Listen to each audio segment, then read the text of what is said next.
क्या हुआ? आपके चेहरे पर चिंता की लकीर क्यों दिखाई दे रही है? अरे चिंता नहीं करूं तो क्या करूं चमेली। अरे तुम तो जानती हो कि महाराज का जन्मदिन नजदीक आ रहा है और महाराज से मेरी कितनी गहरी मित्रता है। अपने जन्मदिन के अवसर पर महाराज हर वर्ष मुझसे मिलने मेरी हवेली में आते हैं। ये तो बहुत खुश होने की बात है। इसमें चिंता की क्या बात है? ओहो, चिंता की बात ये है कि मैं हर वर्ष महाराज को जन्मदिन पर एक भेंट देता हूँ, परंतु पिछली बार महाराज ने मुझसे कहा था कि अगली बार उन्हें एक बहुत ही सुंदर मूर्ति चाहिए। अब तुम ही बताओ, महाराज का जन्मदिन 2 दिन बाद है, अब इतनी जल्दी कौन मूर्ति तैयार कर सकता है, वो भी सुंदर सी मूर्ति? बताओ। बात तो आप सही कह रहे हैं, लेकिन अपने गांव का मूर्तिकार राघव, क्या वो गांव में नहीं है? वो तो जल्दी मूर्ति बना लेता है। अरे राघव की बात मत करो, कई दिनों से बीमार पड़ा है, वो मूर्ति तो बना ही नहीं सकता और यही तो मेरी चिंता का विषय है। इस तरह टहलने से चिंता दूर नहीं होगी। अरे बाहर निकलिए और किसी और से चर्चा कीजिए। इतना कहकर चमेली वहाँ से चली गई। धनीराम उसकी बात सुनकर सीधे मुखिया के घर पहुँचा। अरे धनीराम जी, आप मेरे घर पर? क्या बात है भाई, सब कुशल मंगल तो है ना? अरे क्या कुशल मंगल है मुखिया जी, बात बड़ी गंभीर है, वही सब आपको बताने आया हूँ जो अभी अपनी पत्नी को बता के आ रहा हूँ। महाराज का जन्मदिन 2 दिन बाद है और मैं पिछले वर्ष उन्हें वचन दे चुका हूँ कि इस बार उन्हें एक सुंदर मूर्ति भेंट दूंगा। अब आप ही बताइए, करूँ तो क्या करूँ? ओ, ये तो बहुत चिंता की बात है। महाराज आपके गहरे मित्र हैं और आपकी वजह से ही गांव का विकास होता है। चलिए, आप चिंता मत कीजिए, मैं किसी विशेष कार्य से पड़ोस के गांव जा रहा हूँ। वहाँ पता करूंगा कि कोई कुशल मूर्तिकार हो तो उसे तुरंत आपकी हवेली में ले आऊंगा। हाँ, ये आपने पते की बात कही मुखिया जी, याद से इस बात को भूलिएगा नहीं। मैं आपके भरोसे हूँ, आपका इंतजार कर रहा हूँ। हाँ। धनीराम इतना कहकर चला गया। मुखिया जंगल की ओर बढ़ गया, जहाँ से रास्ता पड़ोसी गांव की ओर जाता था। मुखिया जंगल के आधे रास्ते में पहुँचा ही था कि अचानक उसकी नजर एक तालाब पर पड़ी। हाँ, चलो कुछ तो नजर आया। एक काम करता हूँ, पहले पेट पूजा कर लेता हूँ। हाँ। मुखिया तालाब के किनारे बैठकर खाना खाने लगा। तभी एक अजनबी व्यक्ति वहाँ आ पहुँचा। क्षमा कीजिएगा, देखिए आप तो आसपास के गांव के नहीं लगते। आपने बिल्कुल सही पहचाना, मेरा नाम आदित्य है। अच्छा अच्छा अच्छा अच्छा, वैसे तो मैं मुखिया हूँ। ये बताइए, आप कहाँ के रहने वाले हैं? बस यूं समझ लीजिए, बहुत दूर दराज का रहने वाला हूँ। अच्छा अच्छा अच्छा अच्छा, क्या मैं पूछ सकता हूँ कि आप जंगल में क्या कर रहे हैं? क्यों नहीं, और आपने पूछ ही तो लिया है। चलिए मैं आपको बताता हूँ। दरअसल मैं एक मूर्तिकार हूँ और काम की तलाश में एक गांव से दूसरे गांव, एक राज्य से दूसरे राज्य भटकता रहता हूँ। तो बस समझिए, पद यात्रा करते करते जा रहा हूँ। ये सुनकर मुखिया की आंखों में चमक आ गई। क्या तुम सच में मूर्तिकार हो? हाँ हाँ, मैं मूर्तिकार हूँ। आपको विश्वास नहीं हो रहा है क्या? अरे मतलब देखो, क्या तुम अपनी कला का प्रदर्शन कर सकते हो? क्या है कि दरअसल हमारे गांव के जमींदार धनीराम महाराज विक्रम के घनिष्ठ मित्र हैं और 2 दिन बाद महाराज का जन्मदिन है और धनीराम ने उन्हें एक सुंदर मूर्ति भेंट में देने का वचन दिया है। बस यही बात है। ओ, तो आप निश्चिंत रहिए मुखिया जी, जब आप मेरी कला को देखेंगे तो यकीन नहीं करेंगे। हाँ, ये कही तुमने पते की बात। तो चलो मेरे साथ, मैं तुम्हें काम की बहुत अच्छी कीमत दिलवा सकता हूँ। चलो आ जाओ आ जाओ। मुखिया आदित्य को लेकर सीधे धनीराम की हवेली की ओर चल पड़ा। मुखिया उस अजनबी युवक को लेकर हवेली पहुँच गया। धनीराम चौंक गया। हैं? अरे मुखिया जी, ये साथ में कौन सा युवक पकड़ लाए? ऐसे ही किसी ऐरे गहरे नत्थु गहरे को नहीं पकड़ लाया धनीराम जी। ये समझिए आपकी किस्मत बहुत अच्छी है, इनका दावा है कि ये बहुत अच्छी मूर्ति बना सकते हैं। जमींदार ने गहरी नजर से आदित्य को देखा। क्यों भैया, क्या तुम सच कह रहे हो? हाँ हाँ हाँ, मैं सच कह रहा हूँ। अगर आपको विश्वास न हो तो आप मुझे आजमा कर देख सकते हैं। अच्छा ठीक है, अगर तुम सच कह रहे हो तो मैं तुम्हें बहुत सारा इनाम दूंगा। ठीक है, तो एक काम कीजिए, आप मुझे मूर्ति बनाने का सामान मुहैया करवा दीजिए। फिर देखिए आप, मैं कुछ ही देर में ऐसी मूर्ति बनाकर दूंगा जिसे देखकर आपकी आंखें फटी की फटी रह जाएंगी। धनीराम ने तुरंत मूर्ति बनाने का सामान मंगवाया और आदित्य एक सुंदर लड़की की मूर्ति बनाने में जुट गया। कुछ घंटे बाद मूर्ति तैयार हो गई। हाँ, ये लीजिए, अब आप अपनी आंखों से देख सकते हैं कि ये मूर्ति कैसी बनी है। देखिए। जैसे ही धनीराम और मुखिया ने मूर्ति देखी, उनकी आंखें आश्चर्य से फटी की फटी रह गईं। अरे बाप रे बाप, अद्भुत! आहा, क्या कारीगरी है, क्या मुजस्समा है!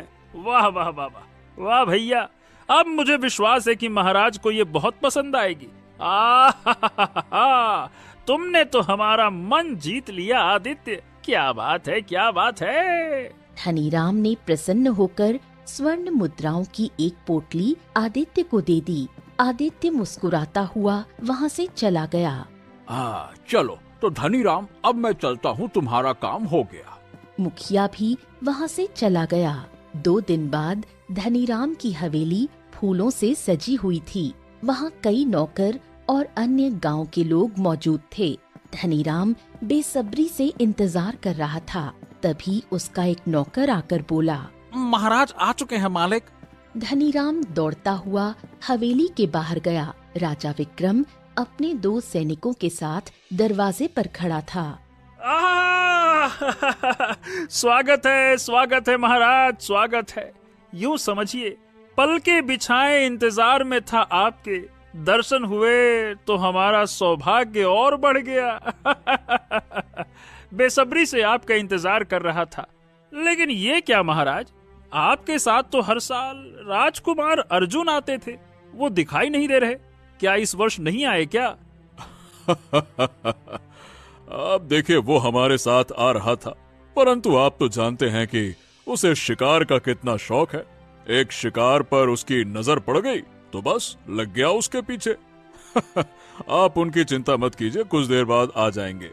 धनीराम मुस्कुराया और राजा विक्रम को अंदर ले आया। हाँ तो महाराज, अब थोड़ा सा जलपान भी कर लेते हैं। देखो, जलपान वलपान हम बाद में करेंगे भाई, सबसे पहले हम वो भेंट देखना चाहते हैं। याद है ना तुम्हें, कौन सी भेंट? पिछले वर्ष तुमने कहा था कि अगली बार हमें आप एक सुंदर मूर्ति भेंट करेंगे जिसे देखकर हम प्रशंसा किए बिना रह नहीं पाएंगे। तो बस हमें सबसे पहले वही दिखाइए। हम जानते हैं महाराज, आप इसी का इंतजार कर रहे हैं। इसीलिए हमने पहले ही प्रबंध करवा रखा है। आइए आइए आइए आइए। धनीराम राजा विक्रम को मूर्ति के पास ले गया। मूर्ति पर काला कपड़ा पड़ा हुआ था। ये देखिए महाराज, ये एक सुंदर राजकुमारी की मूर्ति है जिसे देखकर आप पल के झपकाना भूल जाएंगे। हाँ। धनीराम ने जैसे ही काले कपड़े को हटाया, राजा विक्रम बुरी तरह चौंक गया। उसके शरीर पर पसीने की बूंदें टपकने लगीं। हमको ये बताओ, इस मूर्ति को किसने बनाया है? धनीराम डर गया। महाराज, क्या बात है? इस मूर्ति को देखकर आप डर क्यों गए? धनीराम का सवाल खत्म भी नहीं हुआ था कि उसी पल रंग बिरंगी किरणों के बीच वो मूर्ति एक सुंदर मनुष्य के रूप में प्रकट हो गई। उसकी आंखें बिल्ली की तरह चमक रही थीं। तुम्हारा समय पूरा हो गया है महाराज, अब तुम्हारे सही स्थान जाने का समय आ गया है। इतना कहकर वो लड़की राजा विक्रम का हाथ कसकर पकड़ लेती है और अगले ही पल रंग बिरंगी किरणों में दोनों गायब हो जाते हैं। चारों ओर सन्नाटा छा गया। दूर से दृश्य देख रही चमेली का मुंह खुला का खुला रह गया। ये क्या हुआ? तभी वहाँ पर राजकुमार अर्जुन आ गया। चारों ओर का सन्नाटा देखकर वो बुरी तरह चौंक गया। धनीराम ने सारी घटना सुना दी। ओहो, ये तुम क्या बकवास कर रहे हो? तुमने एक मूर्तिकार से एक सुंदर लड़के की मूर्ति बनवाई और जब मेरे पिता ने उसे देखा तो वो मूर्ति अचानक से जीवित हो गई और मेरे पिता के साथ गायब हो गई। क्या मजाक कर रहे हो क्या? हैं? अरे मजाक क्यों करूंगा? मेरी बात पर विश्वास कीजिए राजकुमार, मेरा एक एक शब्द सत्य है। राजकुमार अर्जुन क्रोधित हो गया और मुखिया का गिरेबान पकड़ लिया। मेरी बात कान खोल कर सुनो मुखिया, तुम उस मूर्तिकार को लेकर आए थे ना, आखिर वो तुम्हें कहाँ मिला था, बताओ मुझे। वो राजकुमार, वो मुझे जंगल के रास्ते में तालाब के पास मिला था। राजकुमार अर्जुन तुरंत अपने सैनिकों को आदेश देता है। सैनिकों, जंगल का कोना कोना छान मारो, अगर कोई भी मूर्तिकार मिले तो उसे तुरंत पकड़कर लेकर आओ, जल्दी करो, जाओ। मुखिया डरते हुए राजकुमार अर्जुन से बोला। छोटा मुंह बड़ी बात राजकुमार, मैं क्या कह रहा हूँ, मुझे लगता है कि ये मामला बड़ा ही विचित्र और मायावी है और ऐसे मामलों में साधु संत या महात्मा ही मदद कर सकते हैं।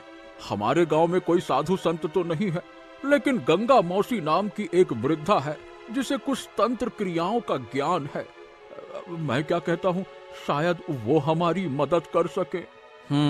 तो ठीक है, तुरंत हमें गंगा मौसी के पास ले चलो, चलो।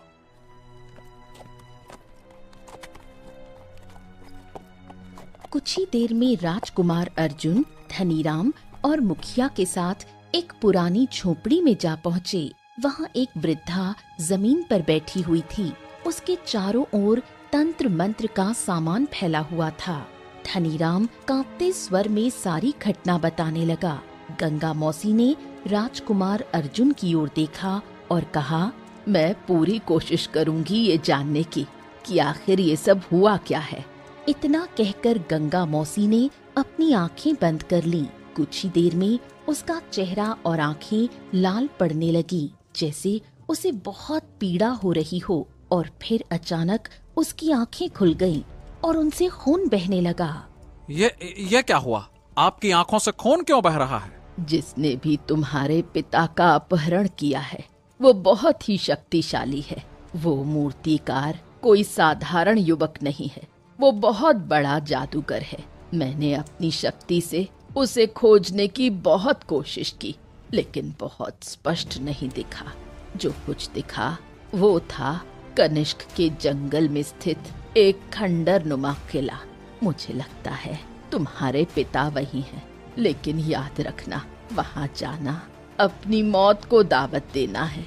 कनिष्क जंगल रहस्यों से भरा हुआ है।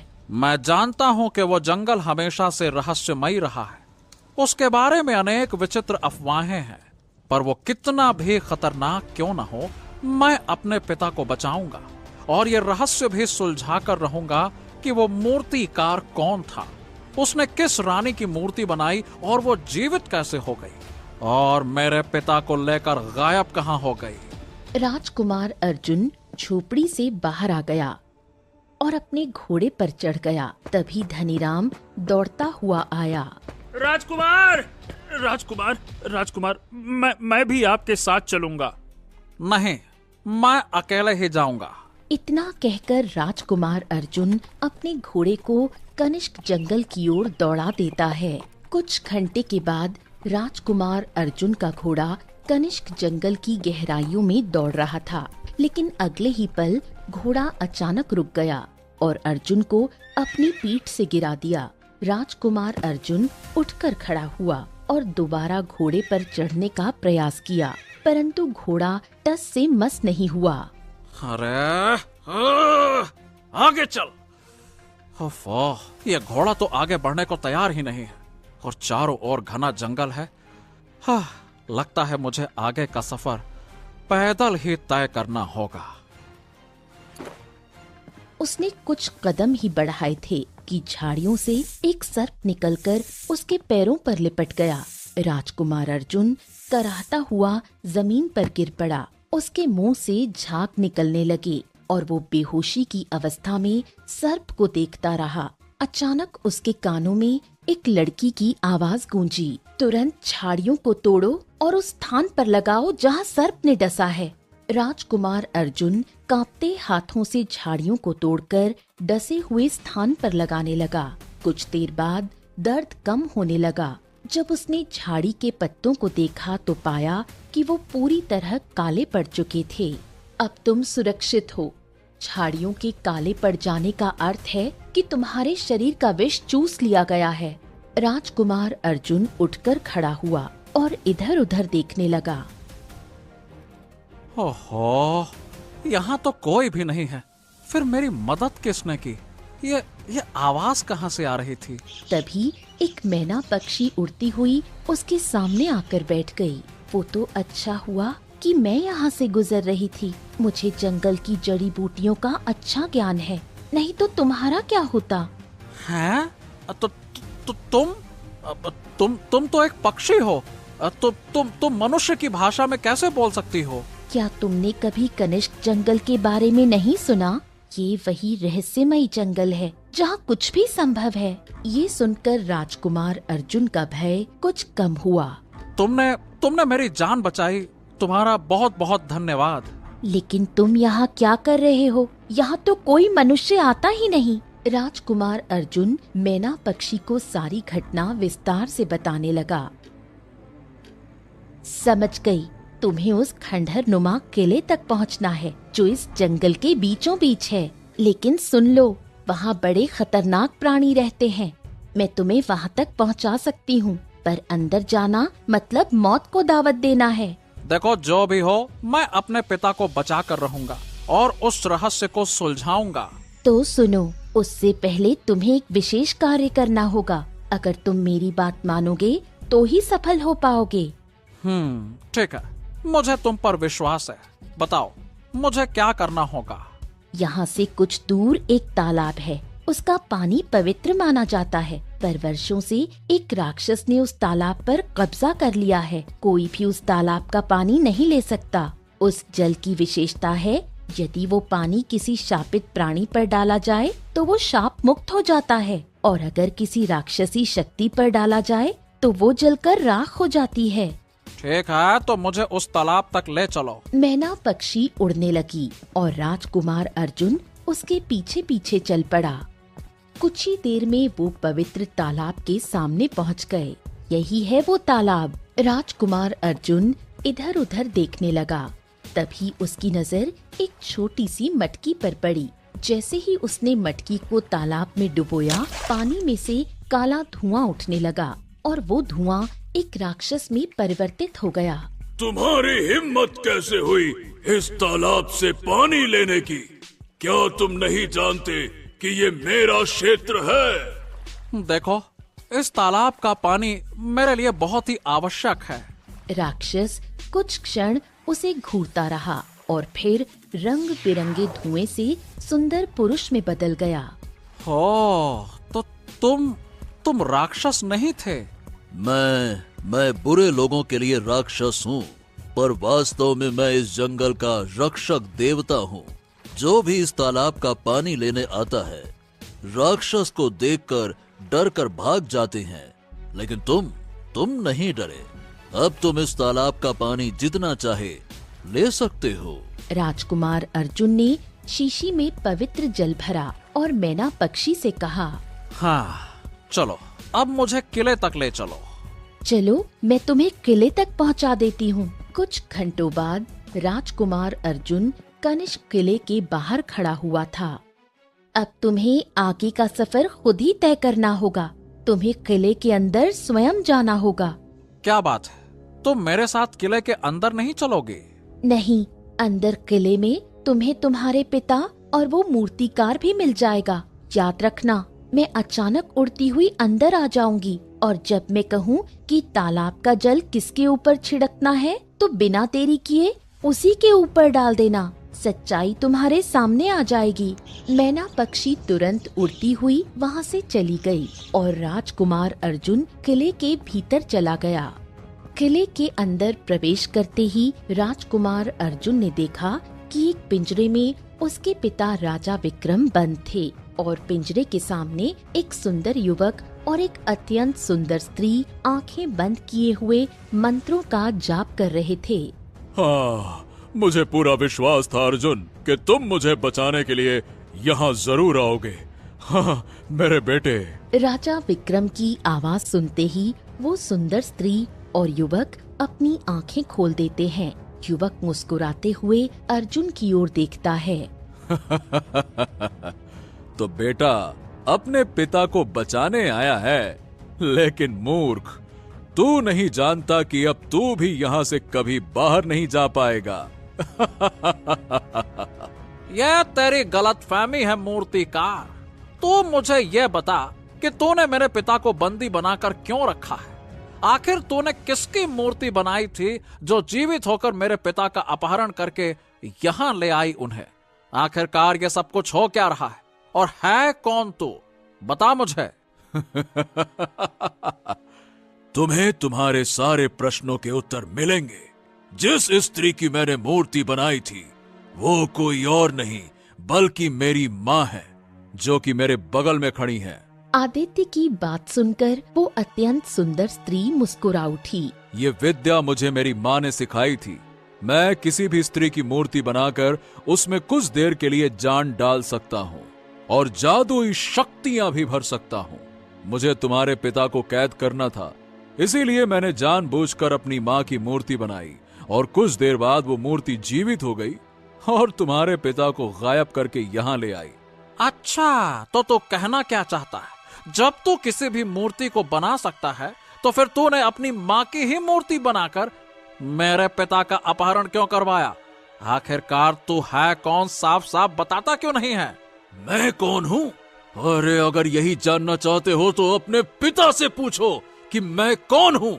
मैं कोई और नहीं, मैं तुम्हारा भाई हूँ। भाई, राजा विक्रम केवल तुम्हारे पिता नहीं, मेरे भी पिता हैं। ये सुनकर राजकुमार अर्जुन चौंक गया। क्या? ये झूठ है, ये झूठ है पिताजी, ये झूठ है ना? अगर ये झूठ है तो सामने तुम्हारे पिता खड़े हैं, इनसे पूछो इनसे। अब ये झूठ नहीं बोल पाएंगे, पूछो। राजा विक्रम की आंखों से आंसू बहने लगे। पिताजी, क्या ये लड़का, ये आदित्य, क्या ये सही कह रहा है? ये मूर्तिकार क्या कह रहा है पिताजी? क्या ये सत्य कह रहा है? हाँ ये सत्य कह रहा है। इसके बगल में जो स्त्री खड़ी है उसका नाम चंद्रलेखा है। ये मेरी पत्नी है और ये मेरा पुत्र है। ये सुनकर राजकुमार अर्जुन फिर चौंक गया। पिताजी, आपने पहले क्यों नहीं बताया? आखिरकार ये क्या रहस्य है? अरे क्या बताऊं बेटा, मुझसे बहुत बड़ी भूल हो गई थी। शायद उसी की सजा हमें अब मिल रही है। चंद्रलेखा हमारी पहली पत्नी थी। चंद्रलेखा के बाद ही मैंने तुम्हारी माँ से विवाह किया था और फिर तुम्हारा जन्म हुआ। इतना कहकर राजा विक्रम गहरी सोच में डूब गया और बोला। राजा विक्रम महल के बगीचे में खड़ा हुआ था कि तभी उसका पिता महाराज भैरव उसके पास आया। हाँ, ये बात उन दिनों की है जब मेरे पिता ने राज्याभिषेक से पहले, मतलब बस एक ही दिन पहले, मुझे बुलाकर कहा, विक्रम, तुम्हें अभी इसी समय वल्लभगढ़ जाना होगा। वहाँ पर मैंने तुम्हारा रिश्ता चंद्रलेखा नाम की एक सुंदर राजकुमारी से तय कर दिया है। याद रखना, चंद्रलेखा की एक जुड़वा बहन तारा भी है। कहते हैं कि उन दोनों में इतनी समानता है कि कोई पहचान ही नहीं सकता कि इनमें से कौन चंद्रलेखा और कौन तारा। मैं चाहता हूँ कि तुम चंद्रलेखा से मिल लो। राजा विक्रम मुस्कुराया और बल्लभगढ़ के लिए रवाना हो गया। कुछ ही देर में वो बल्लभगढ़ के महल के एक कक्ष में राजकुमारी चंद्रलेखा के साथ बैठा था। पिताजी ने हमसे कहा था, इसीलिए मैं तुमसे मिलने चला आया। बस देखो, अगर मैं तुम्हें पसंद हूँ और तुम मुझसे विवाह करना चाहती हो तो हमें कोई एतराज नहीं है। मेरे पिता ने मेरे लिए आपको चुना है और मेरे पिता की मर्जी ही मेरी मर्जी है। विक्रम मुस्कुराया और उठकर खड़ा हो गया। तभी उसके मन में एक विचार आया। अच्छा, मैंने सुना है कि तुम्हारी एक जुड़वा बहन भी है। वो तुम्हारे साथ नहीं आई? कहाँ है वो? नहीं, वो कुछ दिनों से बीमार है। हो, मैंने ये भी सुना है कि तुम दोनों में काफी समानताएं हैं। लेकिन देखो, कोई ना कोई तो फर्क होगा ना जिससे पहचाना जा सके। हाँ, मेरे शरीर पर कोई तिल नहीं है, परंतु राजकुमारी तारा के कान के पास एक छोटा सा तिल है, बस यही फर्क है। विक्रम मुस्कुराया और वहाँ से चला गया। कुछ समय बाद विक्रम और चंद्रलेखा का विवाह संपन्न हो गया। समय बीतता गया और चंद्रलेखा ने एक सुंदर पुत्र को जन्म दिया। विक्रम उत्साहित होकर महल के कक्ष में आया, पुत्र को गोद में उठाया। अरे वाह वाह वाह! तुमने तो एक सुंदर राजकुमार को जन्म दिया है। अरे वाह! आहा! इसका नाम हम अर्जुन रखेंगे। इतना कहकर विक्रम मुस्कुराता हुआ राजकुमारी को देखने लगा, लेकिन तभी उसकी दृष्टि उसकी कान पर गई। वहाँ एक छोटा सा तिल था। विक्रम का चेहरा अचानक बदल गया। उसने अपने पुत्र को चंद्रलेखा के सामने रख दिया। कौन हो तुम? ये आपको अचानक क्या हो गया? जो पूछा हमने उसका उत्तर दो। कौन हो तुम? तुम चंद्रलेखा नहीं हो ना? बोलो। वो स्त्री घबरा गई। ये आप क्या कह रहे हैं? जब मेरी पहली बार चंद्रलेखा से बातचीत हुई थी, तब उसने बताया था कि उसके शरीर पर कोई तिल नहीं है। उसने ये भी कहा था कि तारा के कान के पास में तिल है और तुम्हारे कान के पास तिल है। इसका मतलब ये हुआ कि तुम चंद्रलेखा नहीं, तुम तारा हो। तारा, बोलो। ये सुनकर राजकुमारी फूट फूट कर रोने लगी। मुझे क्षमा कर दीजिए, आप सही कह रहे हैं। मैं चंद्रलेखा नहीं बल्कि तारा हूँ। हो, इसका मतलब यह हुआ कि अब तक मैं तुम्हें चंद्रलेखा समझकर तुम्हारे साथ रह रहा था और तुम्हारे पिता ने मेरे साथ ये धोखा क्यों किया? नहीं, मेरे पिता ने आपके साथ कोई धोखा नहीं किया, बल्कि नियति ने हमारे साथ किया। विवाह वाले दिन रहस्यमयी परिस्थिति में चंद्रलेखा की मृत्यु हो गई। पिताजी अंदर से टूट गए थे। वो नहीं चाहते थे कि आपकी बारात बिना दुल्हन के लौट जाए, इसलिए उन्होंने मुझे दुल्हन बनाकर मंडप में बैठा दिया। मेरी गलती ये थी कि मैंने आपको सच्चाई नहीं बताई, पर मुझे आपसे इतना प्रेम मिला कि मैं सब कुछ भूल गई। जो भी हो, धोखा तो धोखा ही होता है और मैं इस धोखे को स्वीकार नहीं करूंगा। ना तुम्हें स्वीकार करूंगा और ना ही इस बच्चे को, क्योंकि मुझे धोखेबाजों और झूठ बोलने वाले लोगों से नफरत है। तुम इसी वक्त महल छोड़ दो, अपने इस बच्चे को लेकर जाओ। मैं तुम दोनों की शक्ल भी नहीं देखना चाहता। ले जाओ इसे। इतना कहकर विक्रम पागलों की तरह वहाँ से चला गया।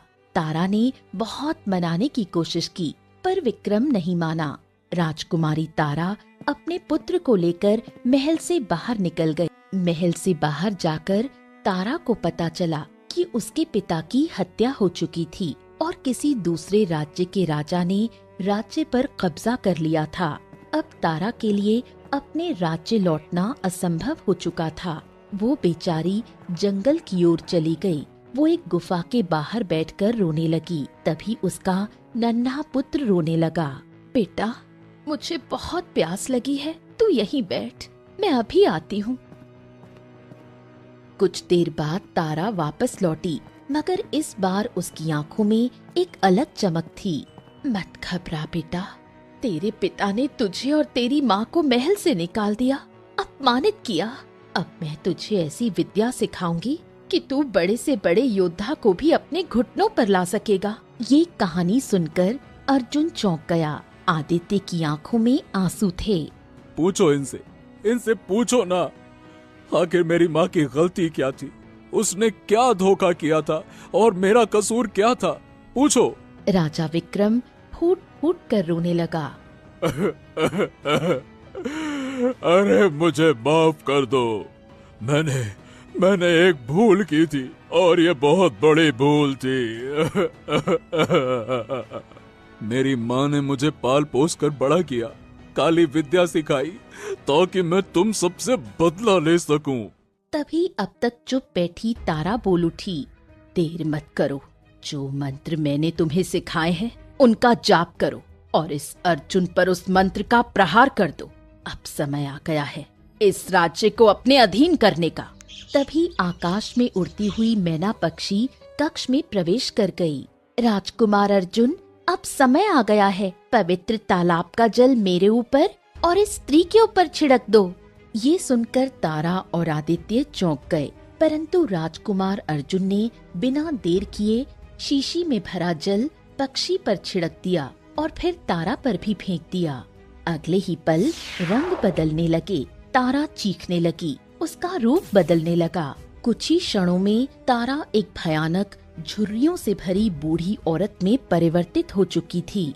ये दृश्य देखकर राजकुमार आदित्य पूरी तरह से चौंक गया। अगले ही पल वो बूढ़ी औरत विकराल रूप धारण कर चुकी थी। उसे देखकर राजा विक्रम भी कांप गया। ओह, ये क्या? ये तो वही बूढ़ी औरत है जिसे मैंने और मेरे पिता ने बरसों पहले काला जादू करने के आरोप में महल से धक्के देकर बाहर निकाल दिया था।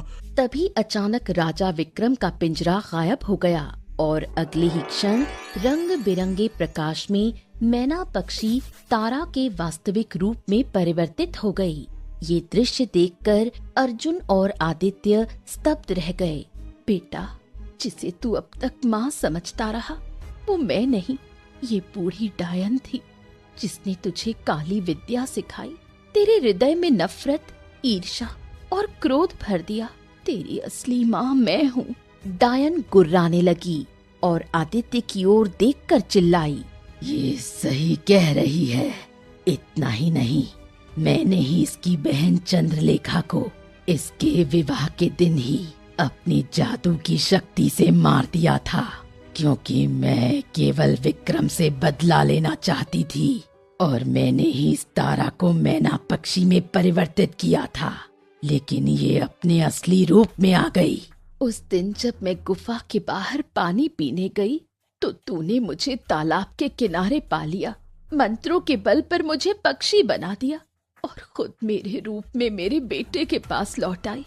और फिर मैं वर्षों तक अपने पुत्र से नहीं मिल पाई, लेकिन जब वर्षों बाद अर्जुन कनिष्क के जंगल में आया और उसने मुझे सब बताया तो मैं समझ गई कि समय आ गया है मुक्त होने का।